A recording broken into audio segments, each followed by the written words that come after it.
I'm here at the Rood Center where Congressman Kevin Kiley's aide, James Shook, is meeting with constituents and hearing their grievances or their requests.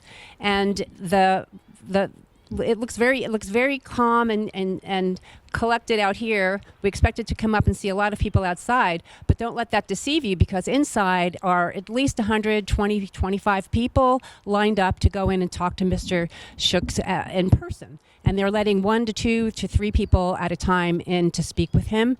Kevin Kiley, of course, is in session in Congress in Washington, is not here. But there's been a lot of controversy and a lot of upset about the fact that constituents are not able to get a town hall meeting together with Kevin Kiley. So we believe, and we'll go and talk to a few people and get their input about this, we believe that people are asking Kevin Kiley for a town hall. And with us, we have Supervisor Lisa Swarthout. Thank you for coming, Supervisor. She is here, and we're wondering how the decision to have this, sort of semi-town hall meeting came to be.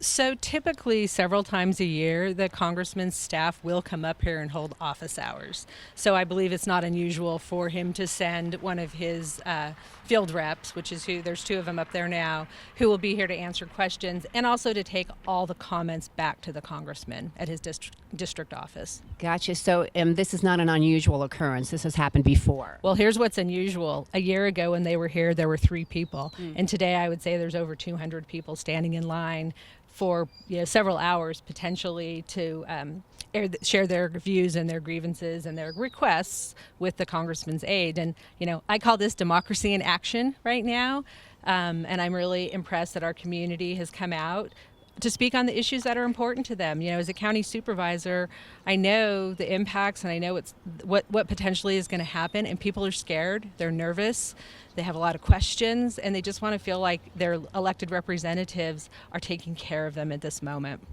Well said. And do you think that this message, and I'm sure there are people here who are not necessarily here to air a grievance about the lack of town hall meetings, for instance, with Representative Kiley. I'm sure there's other people here who are in support of how he is conducting business in the district. Yep, potentially, yes. Just in walking through the line, there's people of all ages, and I know that generationally we all have different issues, and so I'm sure there's people both who support and don't support the congressman. And like I said, democracy in action. When you're elected, and I know this from personal experience, you are elected to represent everybody, not just the people in your political party.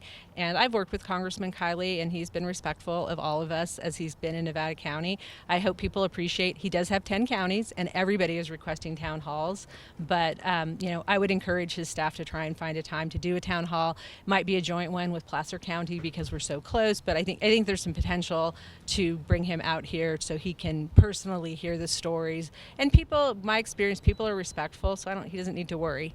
People are respectful. They just want to have their questions answered, and they want to have their concerns heard by somebody who actually has the potential to help them. Right. Our observation is that people have been very polite and very conservative. They're being respectful as they wait online. That's great.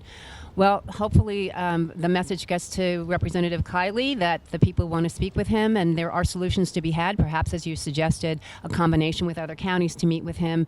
And I wonder, I don't even know when the congressional session is over to expect to even hear from him. Yeah, I'm not sure, but I do know he is in Washington, D.C. right now. Right. So, but thank you for NC Media for being out here to cover this. I think it's really important to let the community know, that there are people out here who care about what happens here.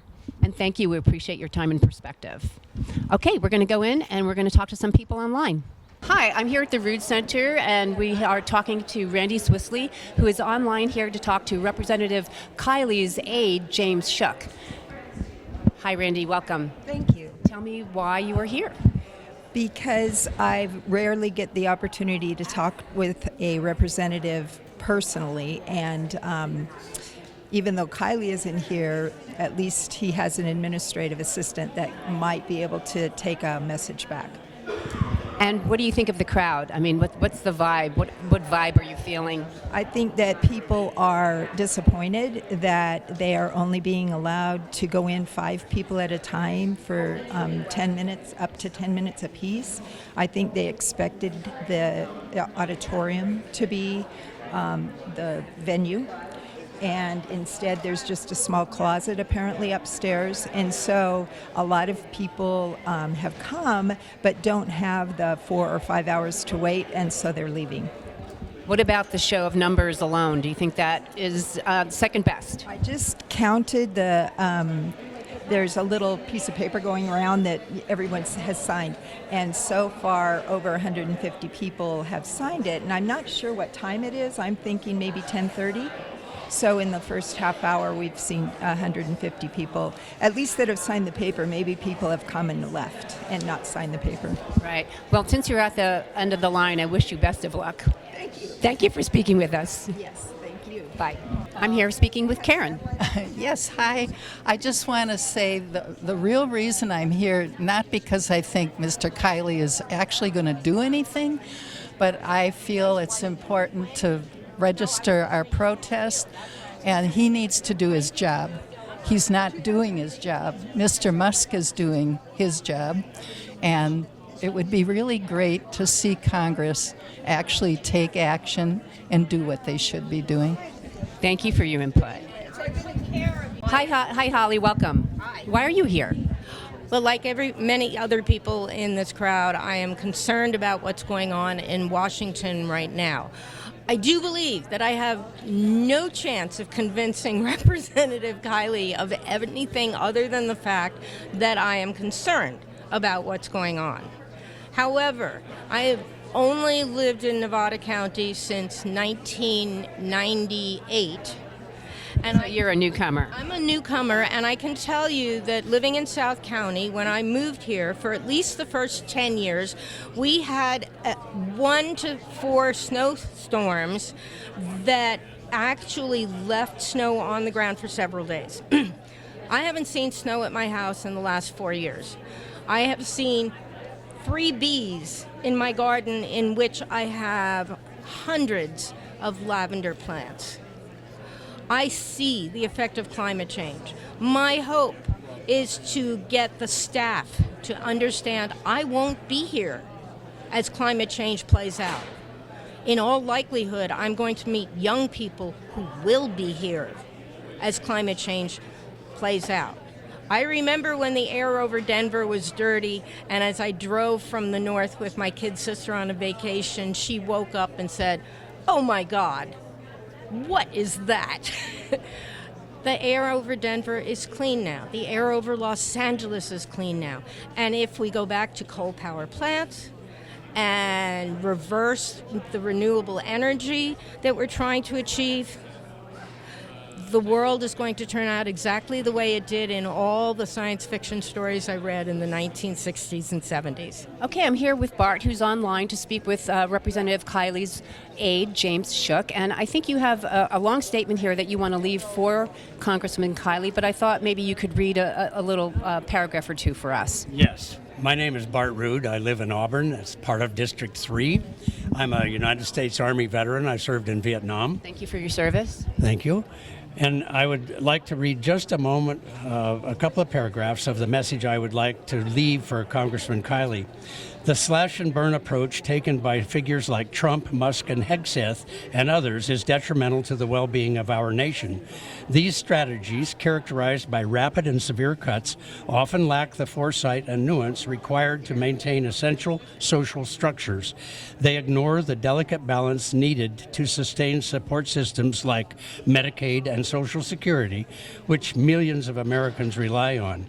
It's imperative that leaders adopt more thoughtful and compassionate approaches to governance, ones that prioritize the well-being of all citizens rather than catering to the privileged few. Only through such measures can trust be restored and a more equitable society be achieved. I can tell you put a lot of thought into that. Thank you. I'm here with Sandy. She's waiting online to speak with Kevin Kiley's representative, James Shook. Hi, Sandy. Hi, nice to meet you. Nice to meet you. Tell me why you're here. I'm here because we need to make a difference. We cannot be mice. Cannot be hanging out in the shadows. We have to make a difference. We have to make ourselves be known that we don't agree with what's going on in the government. And what do you hope the message will be with, outside of your your message about what's going on at the administration. What about in a district level? What do you think you would like to hear from Kevin Kiley? Well, Kevin Kiley needs to agree with us. He needs to promote what we feel, what the Nevada County residents want to see happen. Okay, We great. got to make a difference. Well, you're way back on the line. Good luck.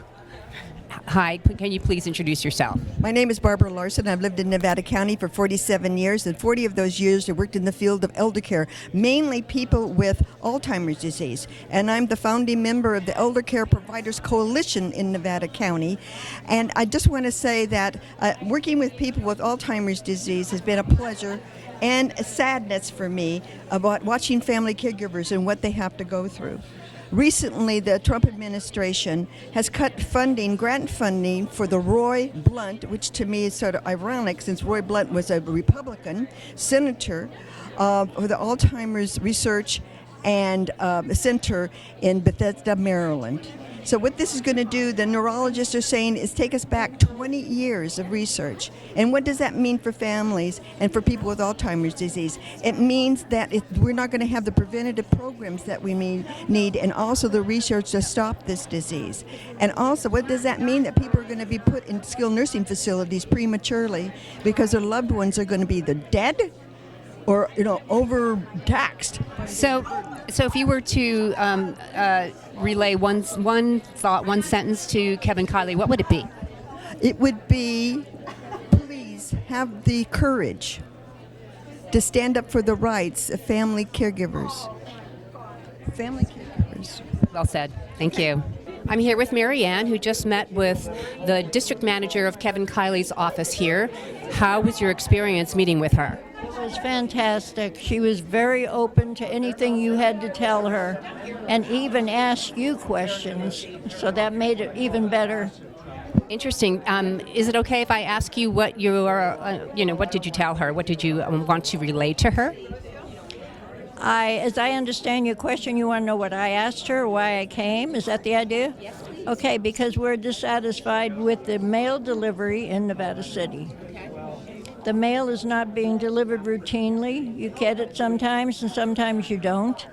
And I do get my pills from the mail, and I do get a lot of food deliveries from the mail, and I do send out my packages, and it's very important to me. And there are other people in the district, in our area, that are very disgusted with it. It's really bad.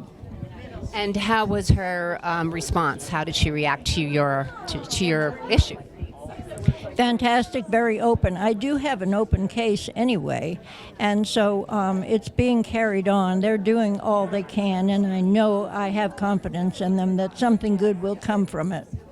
Well, it's good to hear something positive. I thank you for that. And I think before we turned on the camera, you told me you were 90 years old young. Is that true? Yes, it is.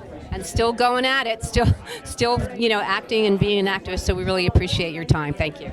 Well, I'm serving my third term on the Consolidated Fire Department Board of Directors, and I'm enjoying that. Our fire people, our first responders, you can't ask for better, more dedicated young people than they are. Right. Well, thank you for your service. It was a pleasure to meet you. Thank you for having me. I'm here with Abby and Gunnison. Abby, why are you online with your little baby? Well, I'm a former Air Force officer. I was a combat pilot in both Iraq and Afghanistan. Thank you for your service. And now I fly tankers firefighting. And I'm deeply disturbed at the way in which Trump is courting Putin and authoritarian ideals. Also what he's doing with our military, cutting VA benefits, 60,000 people that he's cutting from the VA, which is where I get my health care from. And as a firefighting pilot, I'm upset at the cuts to the Forest Service and our land management. It's going to drastically reduce our ability to do fuels management and firefighting in the summer, which is super important to everyone that lives in this community. So I hope that Representative Kiley stands up for what used to be Republican and Christian ideals, having integrity, being good to people, and taking care of your neighbor, because that is not what the Trump administration stands for. Thank you. I hope you get in. Yeah.